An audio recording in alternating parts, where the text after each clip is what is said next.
Hey everyone and welcome back to the channel. If you were a Lincoln owner and you've ever had that dreaded check engine light pop up, you might have run a scan and found the code U3000. It can be a bit confusing. So today, we're going to break down exactly what this code means, what causes it, and most importantly, how to fix Italiano. First off, what is U30? In the simplest terms, it's a generic U code, which stands for network communication. But for Lincoln vehicles, it specifically points to a control module power circuit fault. This means one of the many computers, or modules, in your car isn't getting the correct power it needs to operate properly. Your car has a whole network of these modules, controlling everything from the engine and transmission to your radio and power windows. When one of them has a power issue, it can't talk to the other modules, and that's when the U3000 code gets triggered.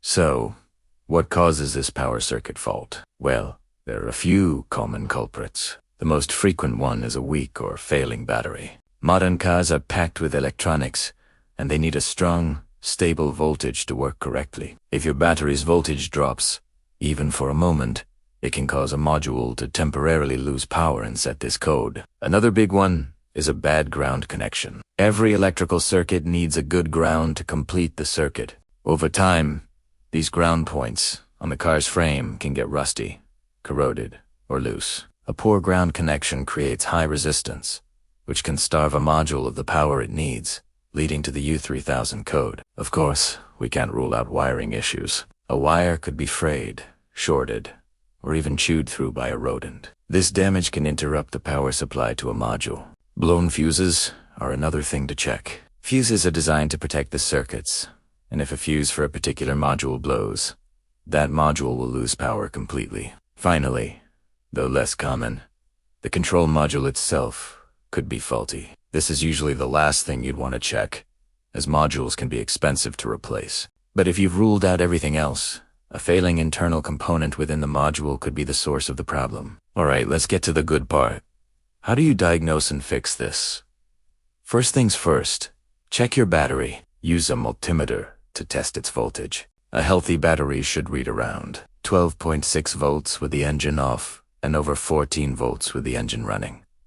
If it's low, try charging it. If it won't hold a charge, it's time for a new one. Many auto parts stores will test your battery for free, so take advantage of that. Next, inspect your fuse. Grab your owner's manual.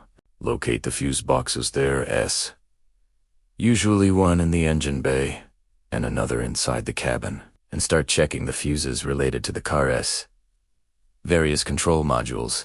Look for any that are blown and replace them with a fuse of the same amp. After that, it's time to hunt for bad grounds. Look for the main ground straps from the battery to the chassis and engine block. Clean any corrosion you find with a wire brush and make sure the connections are tight. There are many other smaller ground points throughout the car, so a vehicle-specific wiring diagram can be your best friend here. If the problem persists, you'll need to start inspecting the wiring going to the specific module that might be causing the issue.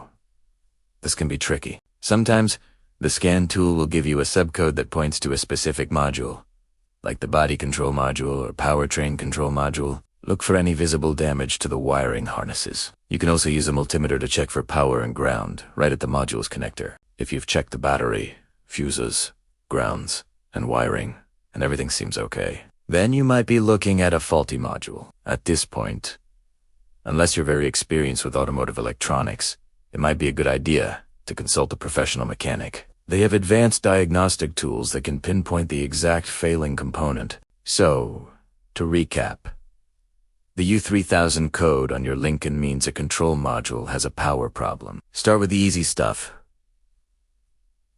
Test the battery and check the fuses. Then, move on to inspecting ground connections and wiring. And only after ruling all that out should you suspect the module itself. I hope this guide helps you tackle the U3000 code and get your Lincoln back on the road without any warning lights. If you found this video helpful, please give it a thumbs up, and don't forget to subscribe for more car repair tips and tricks. Thanks for watching, and I'll see you in the next one.